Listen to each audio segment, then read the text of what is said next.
Alors tout d'abord, on va voir la place des thalophytes dans le règne végétal et les critères de la classification des végétaux. Alors, le règne végétal est subdivisé en deux groupes, les prokaryotes et les eucaryotes. Alors, les eucaryotes végétales, ou ce qu'on appelle les phycophytes, sont subdivisés en deux sous-groupes, les cormophytes ou les végétaux supérieurs, les thalophytes ou les végétaux inférieurs.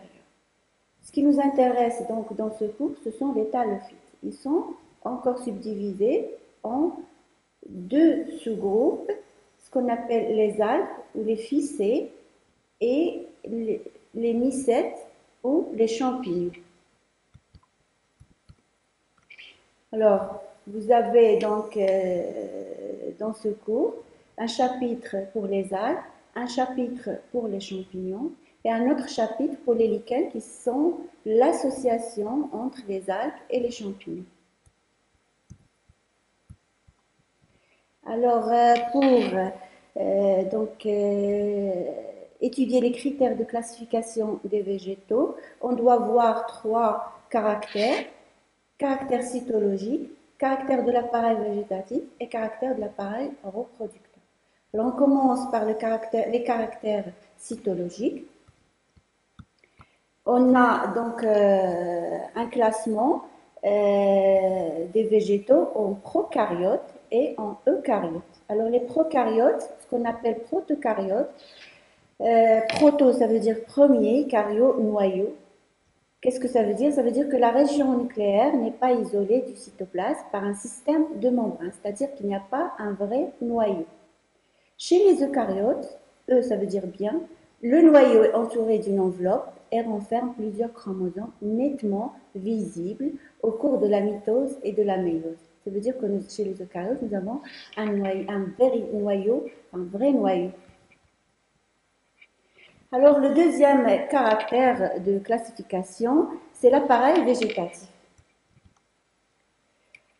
Donc, on a deux cas si vous voulez, de végétaux. Lorsque les végétaux ont une organisation beaucoup plus simple, où l'on ne peut distinguer ni racines, ni tiges, ni feuilles, donc il n'y a ni racines, ni tiges, ni feuilles, ce sont des thalophytes. Et l'appareil végétatif est appelé un thale.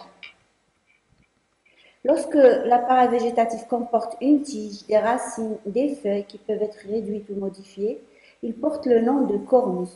De tels végétaux sont appelés des cormophytes.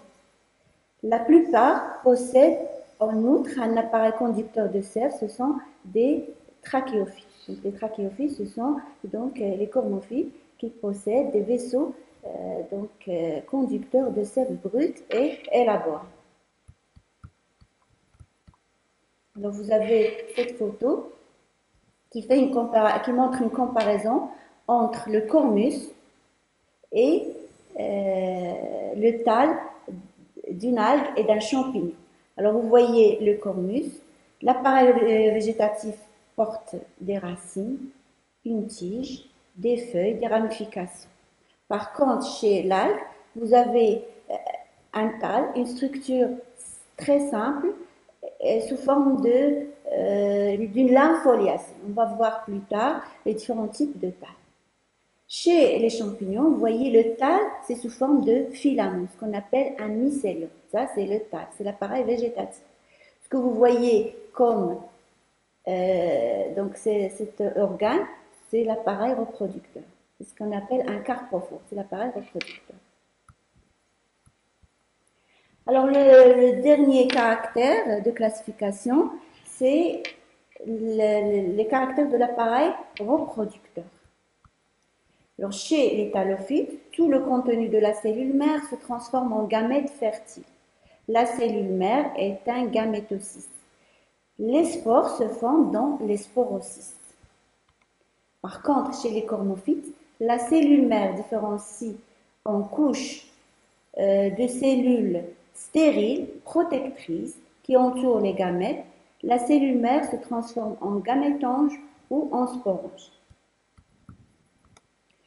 Alors, le schéma suivant Donc, montre une comparaison des organes reproducteurs de thalophytes et des cormophytes. Alors, cette partie, donc, c'est pour les thalophytes. La deuxième, c'est pour les cormophytes. Alors, pour les deux, vous avez une cellule mère. On commence par les thalophytes. Alors, cette cellule, le contenu de la cellule mère se transforme soit en gamètes mâles ou femelles, et dans ce cas, on a un gamétocyste mâle qui contient les gamètes mâles et un gamétocyste femelle qui contient les gamétocystes femelles. Soit tout le contenu de la cellule mère se transforme en spore, et dans ce cas, la cellule mère se transforme en sporocyste.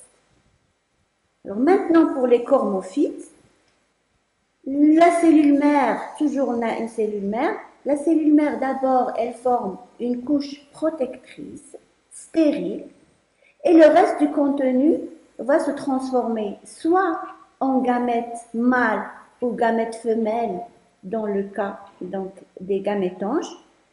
Quand on a un gamétange mâle, quand on a des gamètes mâles, on parle de gamétange mâle ou entéridie. Quand on a des gamètes femelles, on parle de gamétange femelle ou archégon. Alors, dans le cas où il y a formation des spores, l'organe s'appelle un sporange. Donc, il contient des spores, entourés par cette couche protectrice et stérile. Alors maintenant, on va commencer par le premier groupe, les algues. Alors pour les algues, nous allons étudier trois grandes parties. D'abord, la particularité de la cellule des algues, la structure du thalles, différentes structures de thalles, archétale, nématotale, cladone. Et puis, la partie la plus importante, c'est la reproduction chez les algues, avec la multiplication végétative, la multiplication ou la reproduction sexuée. Et à la fin, on va donc étudier, on va faire une classification simple des grands groupes d'algues.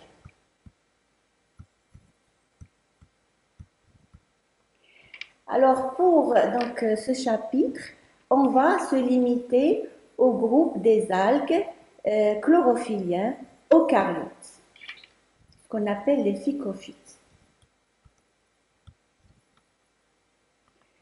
Alors, ces algues eucaryotes élaborent en présence de lumière, grâce aux pigments assimilateurs contenus dans les plasmes, leurs propres molécules organiques, ça veut dire des sucres, à partir des éléments minéraux du milieu, eau, gaz carbonique. Ils sont donc autotrophes.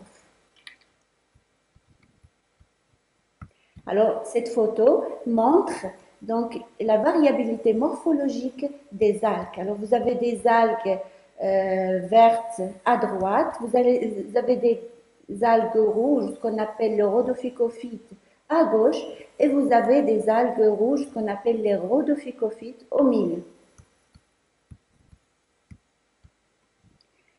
Alors, on commence donc la première partie pour les algues.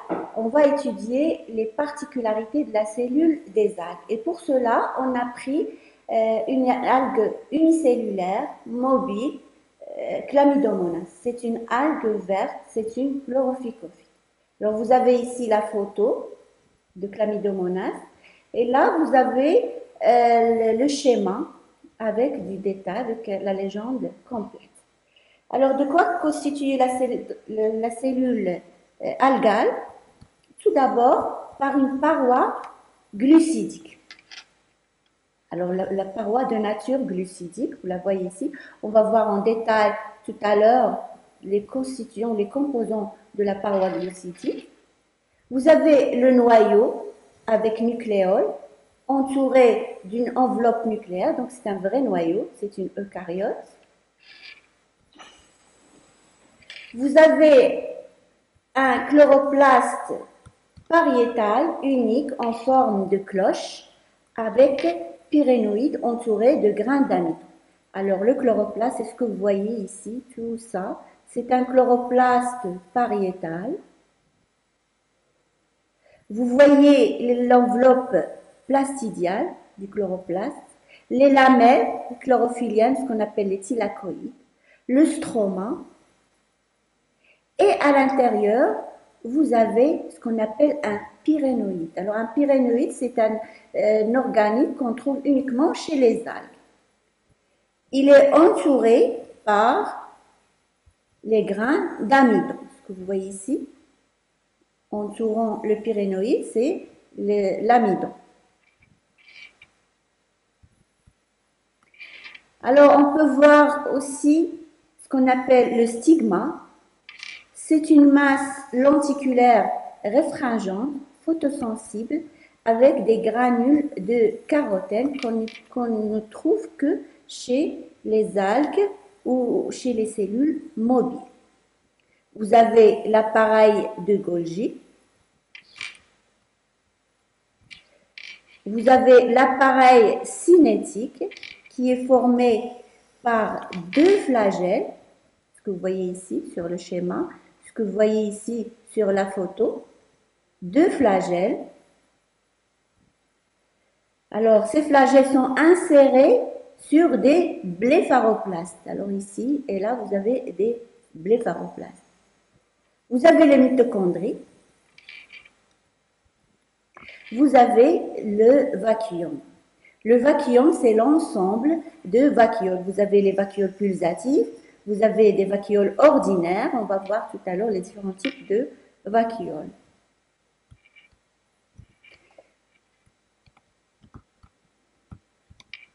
Alors, on commence par la paroi cellulaire. Donc, on va voir en détail les différents organismes cellulaires.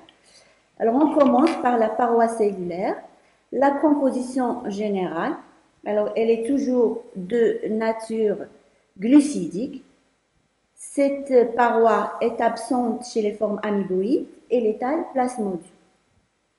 Chez les algues pluricellulaires, la paroi glucidique est formée de plusieurs couches.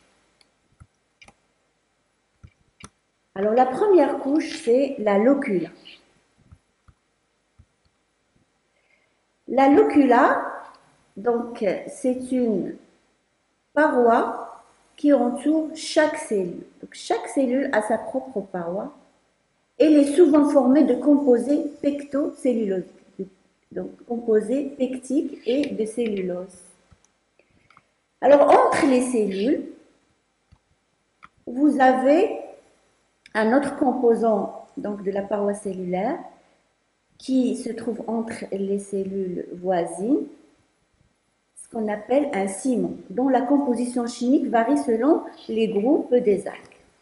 Alors, chez les algues rouges, ou ce qu'on appelle rhodophycophytes, le ciment est constitué de gélose ou agar-agar, substance utilisée pour solidifier les milieux de culture stériles dans l'industrie alimentaire.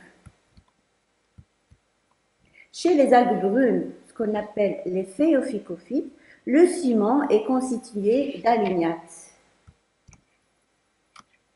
Chez les algues vertes ou chlorophycophytes, le ciment est constitué de manane et xylène. Alors, si on regarde le schéma suivant, alors vous voyez donc la cellule 1, voilà, elle est entourée par une paroi propre qu'on appelle la locula. Et entre les cellules, donc ici et là, vous avez un ciment qu'on appelle donc un ciment. Alors le troisième composant constituant de la paroi cellulaire, c'est la vagina. Alors la vagina, donc c'est une cuticule mince et perméable qui recouvre l'ensemble des cellules. C'est comme un manteau elle est commune à toutes les cellules. Elle est dans certains groupes ou espèces imprégnée de substances minérales silice chez les diatomées, carbonate de calcium chez l'acétabulaire. Alors, vous voyez toujours la cellule 1. Donc, vous avez la locula. Entre les cellules, vous avez le ciment. Et la paroi la plus externe, c'est la vagine.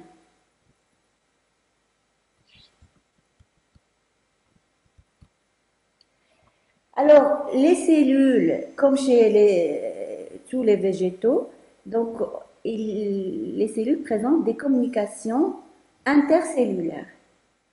Chez les algues vertes et les algues brunes, les communications entre les cellules voisines sont assurées par des plasmodèses, traversant les parois contrôlant le passage des molécules comme chez les végétaux supérieurs. Chez certaines algues rouges, cette communication est obturée par un bouchon de nature lipoprotéique. Cette communication est appelée synapse. Alors, le schéma suivant montre donc les communications intercellulaires, ce qu'on appelle les plasmodèses. Alors, chez les rhodophycophytes, ces plasmodèses sont obturées par un bouchon, ce qu'on appelle un bouchon synaptique. Alors maintenant, on passe au noyau. Chez les algues, les cellules sont uninucléées, plurinucléées dans quelques espèces. Le nombre de chromosomes est variable. N est égal à 4, par exemple, chez Porphyra. N est égal à 32 chez Fucus. Le nombre peut atteindre jusqu'à 200 chez les zygophytes. Le centrosome est toujours présent dans les cellules mobiles par des flagelles. Il est souvent absent dans les cellules immobiles. Alors maintenant, on passe à l'appareil cinétique. Les flagelles sont des organes de mouvement. Ils varient dans leur structure fine, leur nombre et leur disposition sur les cellules. Et ce sont des critères de classification chez les algues. Cette variation caractérise les différents groupes d'algues. Alors, on commence par l'ultrastructure. Regardez ce schéma. Vous avez donc différentes ultrastructures. La première, ce qu'on appelle lisse. Alors, lisse, c'est la première ultrastructure.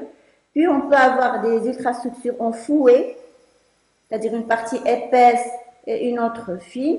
Vous pouvez avoir la structure pectée, il y a des ramifications d'un seul côté, et il y a en dernier la structure peinée ou les variations, ou pardon, les ramifications des parts et d'autres du flagelle. Alors maintenant, on passe au nombre. Le nombre de flagelles est en général de 1 ou 2, parfois 4. On parle d'une cellule isocontée lorsque les flagelles ont la même longueur et la même structure. On parle d'une cellule hétérocontée. Les flagelles ont une longueur inégale et une structure différente. On parle d'une cellule stéphanocontée. Les flagelles sont nombreux, formant une couronne sur la surface de la cellule. Alors cette cellule, soit c'est une algue unicellulaire, soit c'est un gamète, soit c'est une spore. Donc, elle est mobile à l'aide des flagelles. Alors, le schéma suivant montre donc le nombre de flagelles. Lorsque vous avez, donc ici par exemple, le nombre de flagelles par 2, vous avez 2 par cellule, et ils ont la même forme, la même taille, on dit qu'ils sont isocontées. Lorsque vous avez des cellules avec des flagelles, soit qui n'ont pas la même taille, n'ont pas la même structure, on parle d'une cellule hétérocontée. Lorsque vous avez des flagelles sous forme de couronne sur la cellule, on parle d'une cellule couronnée ou bien d'une cellule stéphanocontée. Maintenant, il faut voir la disposition de ces flagelles sur la cellule. Premièrement, ce qu'on appelle la disposition acrocontée. Les flagelles sont orientés vers le sens du déplacement. Deuxième disposition, ce qu'on appelle basicontée. Les flagelles sont orientés dans le sens contraire du déplacement. Et à la fin, la disposition amphicontée, lorsque les flagelles sont placés latéralement. Alors, regardez cette figure. Regardez le sens du déplacement. Lorsque donc le flagelle est orienté dans le sens contraire du déplacement, on parle d'une disposition basicontée. Lorsque le flagelle est disposé dans le sens du déplacement, c'est la disposition acrocontée. Lorsque les flagelles sont disposés donc latéralement, du côté droit ou gauche, on parle donc d'une disposition amphicontée.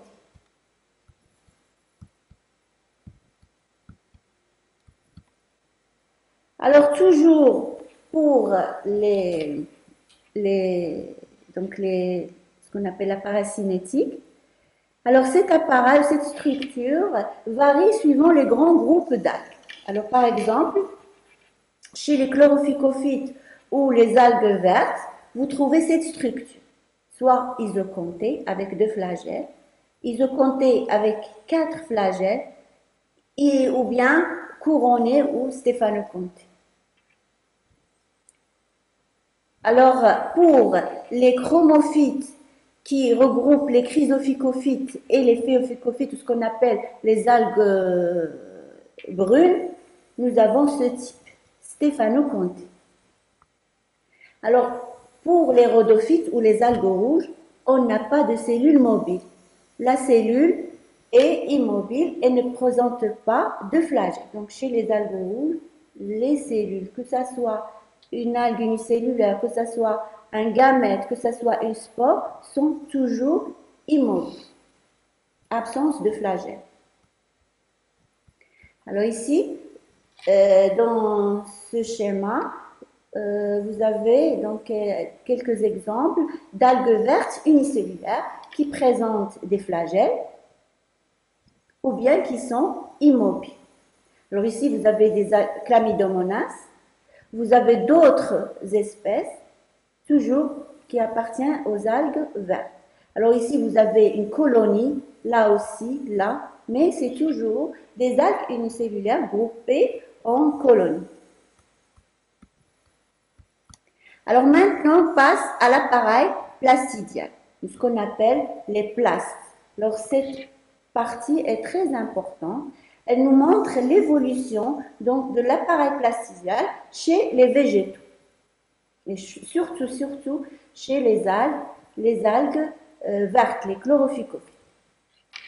Alors chez les végétaux supérieurs, ce qu'on appelle les cormophytes, les plastes ont une structure homogène.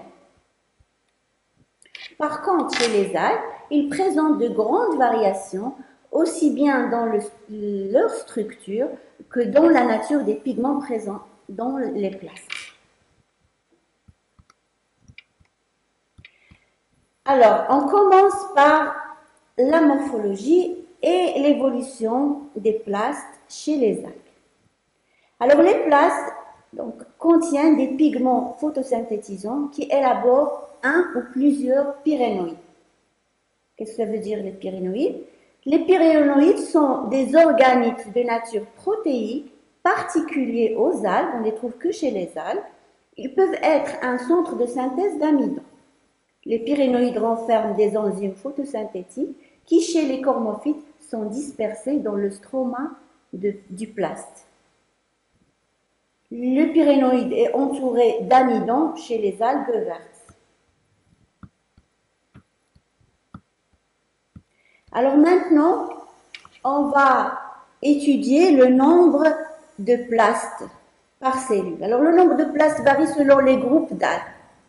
Chez les groupes considérés les plus primitifs, on trouve un seul plaste, de grande taille, de position et de forme variées, contenant un grand pyrénoïde central, c'est le type Archaeoplastidie.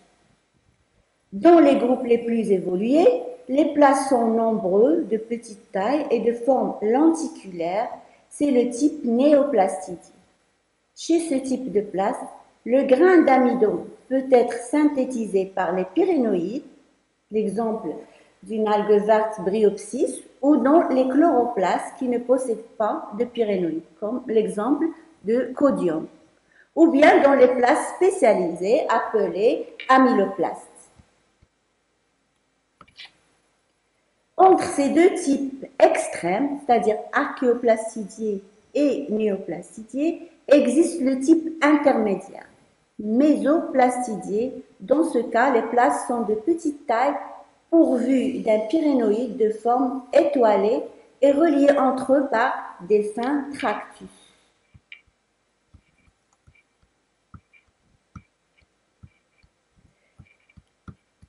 Alors, maintenant, pour la répartition des plastes, on prend toujours l'exemple des chlorophycées, donc les algues vertes. Au cours de l'évolution, il y a d'abord le plaste unique, central, pourvu d'un pyrénoïde axial ou focal et de branches rayonnantes dans toutes les directions. Ça, c'est le type archéoplastidie. Après, dans l'évolution, le pyrénoïde se multiplie, la lame plastidiale se perce de perforations de plus en plus grandes, donnant naissance à un réseau. Alors ça, c'est le type mésoplastidier. Le réseau se divise en petites plastes individuelles et perdent leur pyrénoïde. Enfin, ça c'est le cas des néoplastidiers. Enfin, certains plastes pourvus de chlorophylle se spécialisent dans la photosynthèse et d'autres incolores assurent la synthèse et l'accumulation de l'amidon, ce qu'on appelle les amyloplastes. Et ça reste toujours le type néoplastidie. Alors ce type existe chez les végétaux supérieurs, chez les cormophytes. Alors la planche suivante ou le schéma suivant explique donc la structure des pyrénoïdes. Il va expliquer aussi la répartition des plastes dans la cellule. Alors, tout d'abord, pour la structure du pyrénoïde, vous voyez, on a plusieurs structures. On a la structure étoilée, toujours entourée de grains d'amidon. Vous avez la structure alignée, toujours entourée de grains d'amidon. Et vous avez cette forme, sous forme de lentille, et toujours entourée de grains d'amidon. Alors maintenant, le nombre de chloroplastes. Alors vous voyez que chez le type archéoplastidier, on a pris comme exemple l'algue Praciola, c'est une algue verte. Vous voyez que la cellule porte un seul plaste, un seul pyrénoïde au milieu. Ce plaste est étoilé, il porte donc des ramifications, et à l'intérieur, vous avez donc pyrénoïde entouré de grains d'amide. Chez donc Cladophora, c'est toujours une algue verte, vous avez le plaste qui s'est perforé. Donc vous avez si vous voulez, une perforation du plaste qui donne des parties ou des plastes qui sont soudés, plusieurs plastes qui sont soudés par ce qu'on appelle fin tractus. Et vous avez ici chaque plaste contient donc un pyrénoïde entouré de grains d'amide. C'est comme si ce plaste s'est déchiré, s'est perforé et le pyrénoïde s'est multiplié et il a donné cette forme-là. Donc, c'est le type mésoplastidier. Après, donc, les fins tractus disparaissent. Par exemple, chez le cas de Bryopsis, vous avez des plastes qui ne sont pas liés entre eux et ils portent des pyrénoïdes et des grains d'amidon. Chez Codium, vous avez uniquement des chloroplastes. Vous avez des chloroplastes avec des grains d'amidon. Chez Colerpa, c'est une algue aussi verte. Vous avez une spécialisation des plastes. Vous avez des chloroplastes qui interviennent uniquement dans la photosynthèse et vous avez des amyloplastes qui synthétisent les grains d'amidon. Et il y a absence de pyrénoïdes. Donc, les trois exemples que vous avez donc ici, ce sont l'exemple de place ou de type néoplastidie. Le moins évolué vers le plus évolué dans le cas de néoplastidie. Alors pour la répartition, c'est presque la même chose. On a pris d'autres espèces, toujours chez les chlorophycophytes, les algues vertes. On voit ici une espèce donc, qui contient dans la cellule un seul plast avec un seul pyrénoïde et avec ses branches, donc une forme étoile. Après, chez Acrosiphonia, vous avez donc le plast qui se perfore. Ce que vous voyez ici, ce sont des perforations, des trous. Et vous avez la multiplication des pyrénoïdes. Tout ça, c'est des pyrénoïdes. Et chaque pyrénoïde, bien sûr, est entouré de grains d'amide. Chez Trentifolia, vous voyez que vous avez maintenant des plastes individualisés, séparés. Chaque plast contient un pyrénoïde et les pyrénoïdes sont entourés de grains d'amide. Et chez Idothea, vous avez spécialisation des plastes. Vous avez des chloroplastes pour la photosynthèse, vous avez des amyloplastes pour donc la synthèse d'amide. Et l'évolution passe du moins évolué vers le plus évolué. Vous avez ici archéoplastidier, vous avez ici mésoplastidier, vous avez les deux derniers, ce sont des néoplastidiers.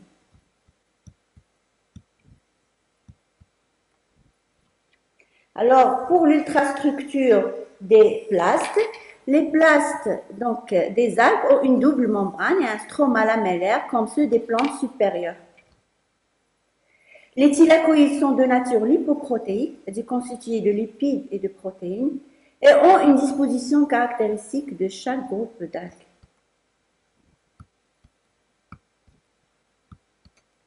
Alors, chez les rhodophycophytes, les algues rouges, les thylakoïdes sont isolés les uns des autres et répandus uniformément.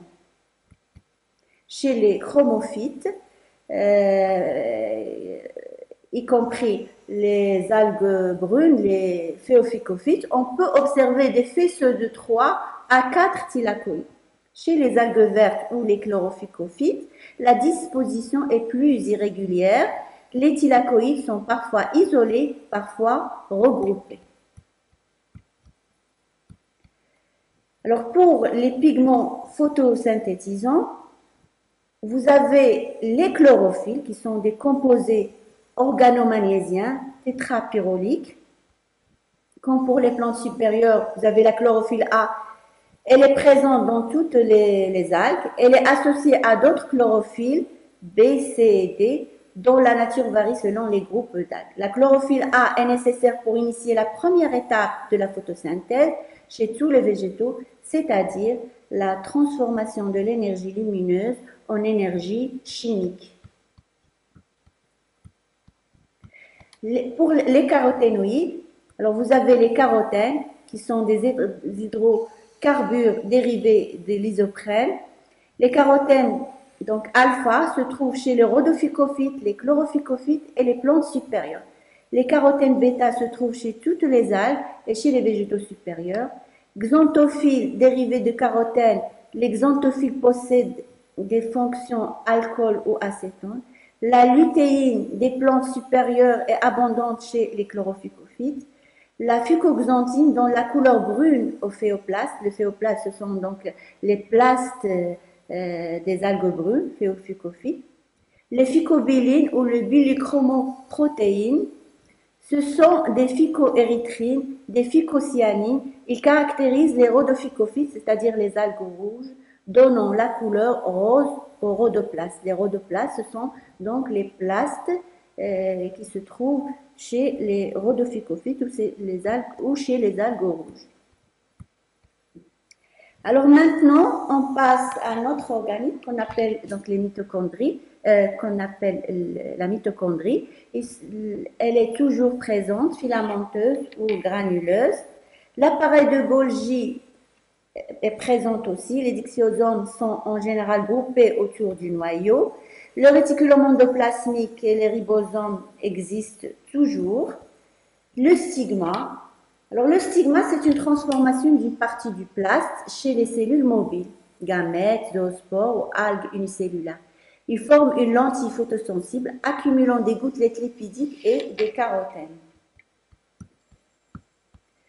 Alors, pour les vacuoles ou le vacuum, donc on a trois types de vacuoles. On a les vacuoles ordinaires, elles contiennent des substances variées comme chez les végétaux supérieurs, en général de grande taille.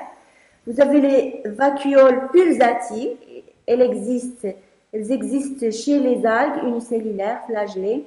Elles ont un rôle d'excrétion, eau et déchets et un rôle dans la régulation osmotique. Et en dernier, vous avez les vacuoles digestives. Elles existent chez les algues unicellulaires prédatrices et résultent du phénomène de phagocytose. Alors, pour les inclusions cytoplasmiques, donc vous avez tout d'abord, on a dit donc les inclusions cytoplasmiques, nous avons commencé par les vacuoles. Maintenant, c'est les gouttelettes lipidiques. Les gouttelettes lipidiques, ce sont des glycérides. Elles sont fréquentes chez beaucoup d'algues. Ce sont des produits principaux de la photosynthèse chez les algues qui ne synthétisent pas l'amidon. Chez les chlorophycophytes, qui ne synthétisent donc pas l'amidon, les gouttelettes lipidiques sont abondantes dans les cellules de résistance, les kystes et les zygotes comme substance de réserve.